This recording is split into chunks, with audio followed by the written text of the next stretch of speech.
a lot of people, they love to frame the red pill manosphere as this cult of misogynists, referencing Andrew Tate as this woman-hating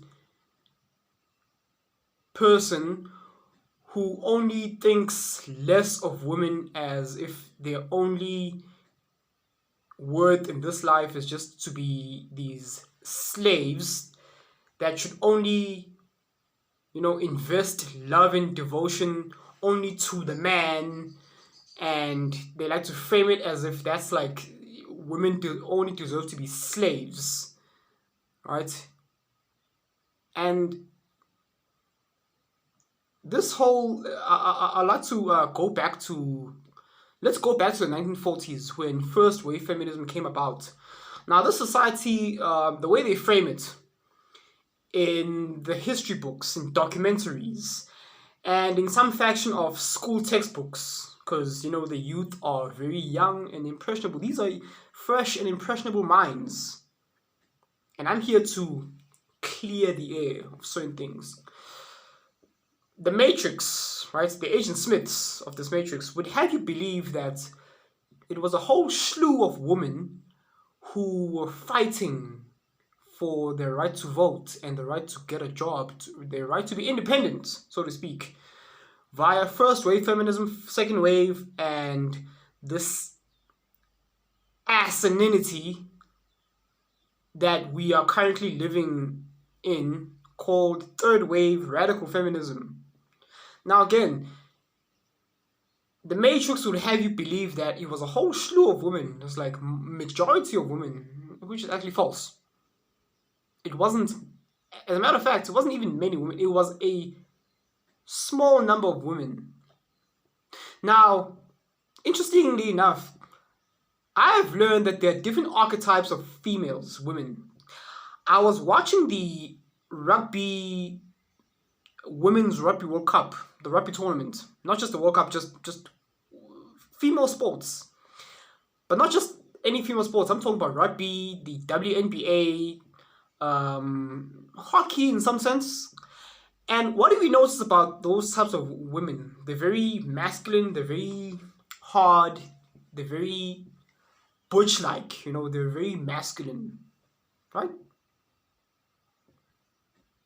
And I've encountered these women personally. It's a shame. Some of them, they look very pretty, right? They just don't put on makeup. They just like ruin themselves.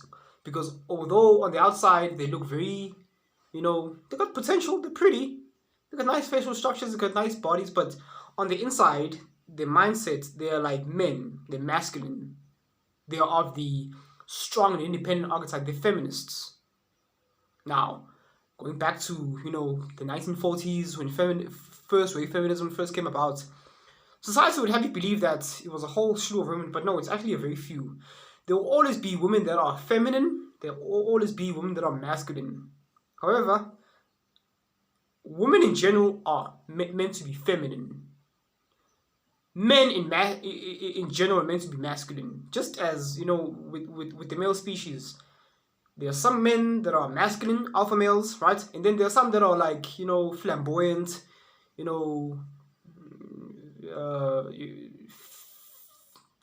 more feminine, right?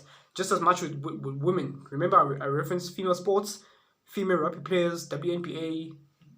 They're more on the masculine side of the spectrum. There were it was a very small number of women back in the day who were advocating for female rights and the right to vote. It was a very small number. I'm talking about only like less than a handful. But of course, they can't afford to frame it that way because it makes them look it makes them look obvious and stupid. But even those small number of women, they succeeded. They cried and they pandered and they boo-hooed hard enough to the point where society accommodated their woes and cries. Okay, fine. Women, here you go. You got the right to vote. Right? Oh, but they couldn't stop there. They wanted the right to go to work. Right? Just as you think, I mean, it's only fair. It's for fairness, right? Just let them get their jobs and they'll shut them up, right? False. And now we live in the sexual revolution phase. Radical third wave feminism. Folks, do you not see the pattern here?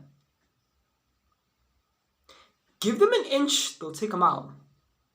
Women are not to be made satisfied. Why? Because it's impossible. Women are like a bottomless pit. You can't fill it up.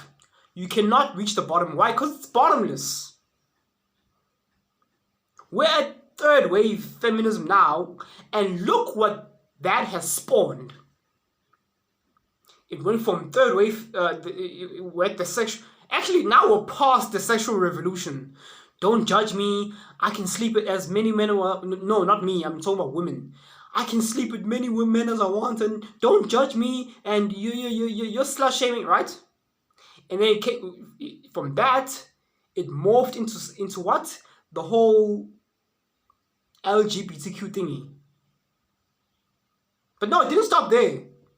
Now we're at the transgender phase. You see where I'm going with this, right? What? Do you think it stops there? No! Now, they want to brainwash your kids via the school curriculum. Do you think it's going to stop there? No! There is no end to their creativity of debauchery. Okay? I don't know what they're gonna where it's gonna go next, but it's not gonna. It's something else is gonna come about. Folks, God communicates through man via Adam, the man. The devil, the serpent, used Eve. Communicates to mankind via females through Eve. Remember when Eve ate the fruit, and then she gave it to Adam? She's like, "Oh, hey, honey, look, just try it out, just one bite, see, one, yeah." And that changed the whole paradigm of mankind. That's how we're here now. We're disconnected from God, right? And it came about the biblical timeline. Then came Jesus to reconnect us back with God. Yeah, it's men who are here to. It is man who was ordained by God just by simple biology. We're here to fix. We're here to manage. And the Antichrist, the Agent Smiths, they know this. They want to remove the man from the household. They want to remove the man from the authority position. And now what we have an all-female cast in all industries. No, it's not because of fairness. It's not because of equality. No, they know this. It's all to implode society. If you look at the Egyptian Empire, under whose reign did it fall? Queen Cleopatra. I mean, come on, folks, do you not see the writing on the wall? Look at the Roman Empire. When did it fall? When they start doing all this woke stuff. Even though they didn't call it woke back in the day, they did something very similar to what we're doing now. They started like being all debaucherous, doing all this sexual stuff, all this weird stuff. And it fell. And it is we, the Red Pill, we are here to stabilize, manage, maintain, sustain our first world civilizations. Okay? Now, I've already drifted off topic. Let's revert back. I wanted to talk about the differences between, the strong and independent female archetype who wants to work and the soft-spoken, feminine, submissive, cooperative woman who wants to be taken care of. I want you to look at all the women that work certain jobs. Lawyers, doctors, surgeons, engineers, what else? Construction workers, right? CEOs of... What do you see in common? What is common about all those women? They're masculine, right? They're broken. They're sad. They would have you believe that, oh, me chasing my career, me working, I'm happy. they're living life as men. And if you want to screw with the natural order of things, you will pay the price. Those women are not in happy relationships, even if they're married. They're the ones running the household, and since they're the ones running the household, they're sad. They're uptight, they're bitchy, they're obnoxious, they're inconsiderate. They're not feminine, they're not friendly. Okay? They're married to beta male husbands who take the back seat, who follow the woman's role. That's not how it's supposed to be. God created the world perfect. And then it's heathenous, hubristic humans who think that they know better than God. And then you end up paying the price. I see some of these women, they're not living properly. Their pH balance is way off. Some of these women end up cutting their hairs and opting to go bald, which is not a feminine thing to do. And this society, like yours truly, Piers Morgan, while he was doing his interview, his second interview, even his first, with Andrew Tate, referencing Cristiano Ronaldo's wife, saying that, Cristiano Ronaldo's wife, she has her own business. She doesn't need to depend on Cristiano. She's a hard-working woman. Oh my God, Piers, you are so awful. Okay? I mean, it's all to push the narrative for women to work. Women have wide hips that are meant for childbearing. Men have broad shoulders who are meant for stress-bearing. Bearing burdens. This is our job, not women's. Okay? It's not a woman's job to work. I mean, in today's society, I'm not saying nobody should work. I mean, obviously you should work, but the universe and people always know how to balance themselves out naturally. Even upon working. Even though women have all the opportunity to earn as much as men with certain job titles in certain industries. Let's say, for example, look at the STEM industry. Science, technology, engineering, mathematics, medicine. I always forget what the M stands for. Does it stand for medicine or mechanics or mathematics? Anyway, women make up less than 10% in that industry combined. Most women prefer jobs that are social, jobs that have to do with people. What am I talking about specifically? Teachers, for example. Most women opt to be teachers because that's not a heavy, physical, demanding type of job. No. Women are social creatures. Women are interested in people. There's a saying that goes like this. Men are interested in things. Women are interested in people. Women are very sociable. It's in their biology. That's how they survive. They have to be in a group, in a society. And what's the best way to just keep being amongst people where they can be protected, where they can socialize? It's being a teacher, dealing with little toddlers and children, even high school kids, but they're still people. People-oriented jobs, HR, okay? So, psychology, therapeutic jobs, maybe chiropractic. That's still social. You're still dealing with people. Okay?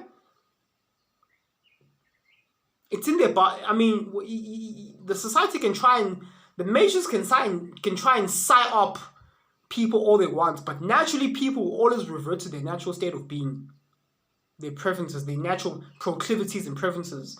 Women are still opting to be teachers because that's a safe haven. That's a physically safe environment. You're only dealing with people. And men, we are soldiers. We're out, military soldiers, policemen, firefighters. You hardly ever see a soft-spoken, feminine woman wanting to be a firefighter. It just doesn't go together, and it makes perfect sense. Men. We prefer to be, doing the hard physical labor in the STEM industry. Science, technology, engineering, whatever. Because someone has to do it. Because this is an industry built for men. Physical hard labor. This is how we're able to maintain our society. Now, remember, even though you're a Christian, whether you're a Christian or not, What does the Bible say? The devil is here to deceive and here to flip everything on its head. This is how God made it. The devil is here to flip it on its head. Okay? The number 9 represents the number of the Holy Spirit. And then what's the opposite of number? If you take number 9 and flip it upside down, you get number 6, number of the Antichrist. Okay? That's what the devil is here to do, and this is what Piers Morgan is pushing. Women should work. Or if a woman doesn't work, that's oppression. Women deserve equal. It's not about. Do you see? And it's so sad that so many women have been PsyOpsed. They've drunken the feminist Kool-Aid. They've taken the blue pill, and they've fallen for the brainwashing, the PsyOps. They're out here pounding their chest. I make my own money, and I'm strong and independent. I deserve a high value man. That's not.